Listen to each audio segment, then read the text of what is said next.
अस्सलाम वालेकुम व्यूअर्स ये आज आपके लिए मैं एक इन्फॉर्मेशन वीडियो लेकर आया हूँ। ये कंप्रेसर है, रोटरी कंप्रेसर एसी का। इसको इसके कनेक्शन के बारे में, इसके कनेक्शन किस तरह काम करते हैं और इसकी वायरिंग किस तरह होती है और कैपेसिटर इसको किस तरह लगता है, ये आज मैं आपको इस वीडियो के अंदर समझाऊंगा। तो वीडियो को स्टार्ट करते हैं, आप मेरे साथ रहिएगा।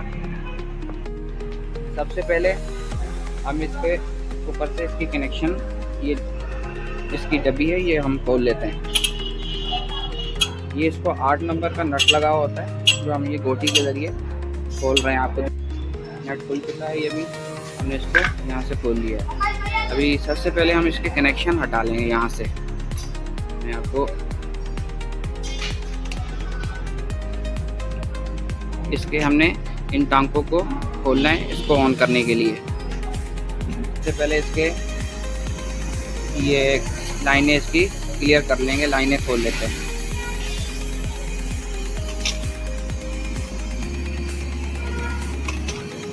विजुअल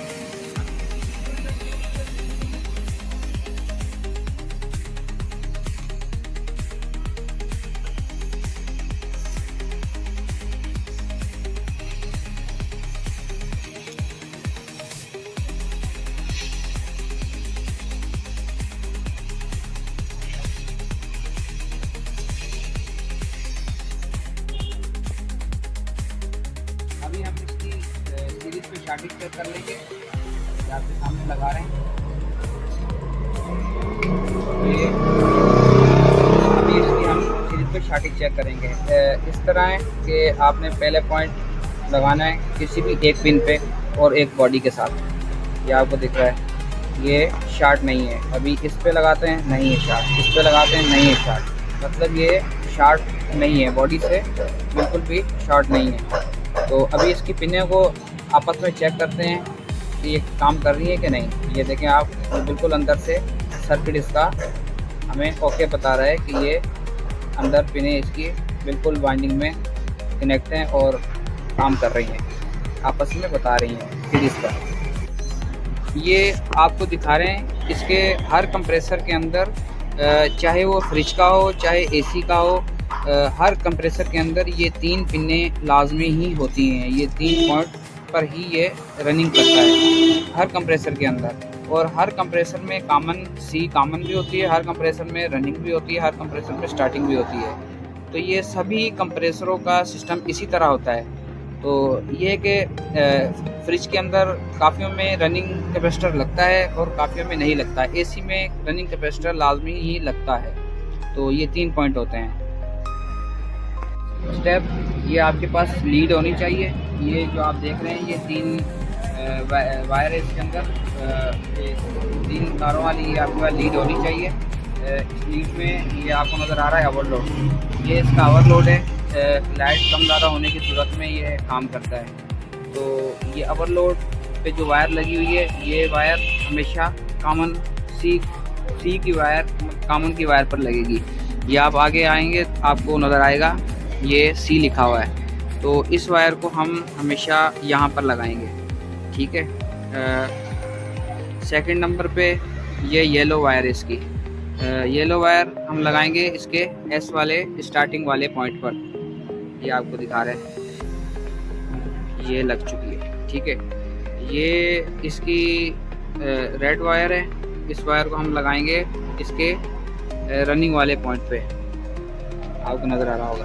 तो इसकी ये जो 3 पिनें होती हैं, ये तीनों पिनों का नाम रनिंग, स्टार्टिंग और कॉमन रनिंग स्टार्टिंग, इस तरह है। ये सी माना कॉमन, आर माना रनिंग, एस माना स्टार्टिंग, इस तरह है, ठीक है। ये इसमें से जो कॉमन की वायर है वो हमेशा ओवरलोड के ज़रिए सी पर ही लगेगी और ये जो रनिंग की वायर है वो आर पर लगेगी, ठीक है। ये स्टार्टिंग एस पर लगेगी। अभी आ जाते हैं कैपेसिटर की तरफ।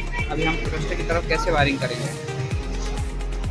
कैपेसिटर में इस तरह है कि हम एक वायर आर वाली रनिंग मतलब इस जगह पे लगाएंगे, ठीक है। स्टार्टिंग वाली हम लगाएंगे दूसरी साइड पे। ये आपको ये दिखा रहे हैं, ये हम दूसरी साइड पर लगा रहे हैं। मतलब ये रनिंग ये स्टार्टिंग। अभी हमने इसको ऑन करना है, तो ऑन करने के लिए वायर कहाँ लगाएंगे हम, न्यूट्रल फेस 220 वोल्टेज कहाँ लगाएंगे वो भी मैं आपको वीडियो में बताता हूँ। वायर है आपको नज़र आ रही, ये न्यूट्रल फेस के लिए ये 2 वायर है जो हम वापडा से हमें मिलती हैं। अभी इसको ऑन करने के लिए इस सारे सिस्टम में हम वायर कहाँ लगाएंगे, ये वायर आपको बताते हैं। एक वायर हमारी कनेक्ट होगी इसकी कॉमन वाली वायर के साथ, ब्लू वायर के साथ, मतलब सी वायर के साथ, जो वापडा से सीधा आएगी, वापडा से सीधा आएगी तो आकर सी वायर के साथ लगेगी, कॉमन के साथ। अभी ये हमारी दूसरी वायर हम इस्तेमाल करेंगे, वो आएगी सीधा यहाँ पर रनिंग पर, मतलब रनिंग, इसको रनिंग देने के लिए, चलाने के लिए। ये भी आपको नज़र आ रहा होगा, ये आप नीचे देखें, ये रनिंग पर लगी एक वायर लगी इसकी सी कॉमन के साथ। स्टार्टिंग हमेशा कैपेसिटर पे अकेली ही रहेगी, यहाँ पर इस तरफ अकेली वायर ही एस स्टार्टिंग यहाँ पर अकेली ही रहती है। अभी हम इसको ऑन करेंगे, ऑन करके आपको दिखाते हैं। ये मीटर लगा लेते हैं एम्पेयर पर, ये आपको नज़र आ रहा होगा 20 एम्पेयर, 20 एम्पेयर पर लगा के हम इसको यहाँ पर क्लैंप कर देते हैं। ठीक है, ये आपको नज़र आ रहा होगा अभी 0 है, और आप इस तरफ आ जाएं, आपको स्विच लगाते हैं डायरेक्ट। ठीक है, स्विच लग गया, अभी ऑन करवाते हैं। ये आपको नज़र आ रहा होगा, ये 2 एम्पेयर ले रही है 1.8। ये पौने टन से 1 टन के अंदर ये रोटरी चल सकती है। ये कंप्रेसर पौने टन से 1 टन का कंप्रेसर है ये अभी आपको नज़र आ रहा होगा, ये इसका प्रेशर ऑन है। ठीक है, ये इस तरह आप इसको ऑन कर सकते हैं डायरेक्ट। इस तरह ही ये एसी के अंदर काम करती है। ठीक है, जो इनडोर से 220 3 मिनट के बाद वोल्टेज आते हैं, वो सीधा इसी तरह आकर कंप्रेसर के आउटडोर में कंप्रेसर ऑन करते हैं। ठीक है, आप एम्पेयर भी आपको नज़र आ रहा होगा 1.3 एम्पेयर है इसके। ठीक है, 1.3 एम्पेयर ये ऑन है। लाइक सब्सक्राइब ज़रूर कीजिएगा मज़ीद ऐसी वीडियो देखने के लिए। अल्लाह हाफ़िज़।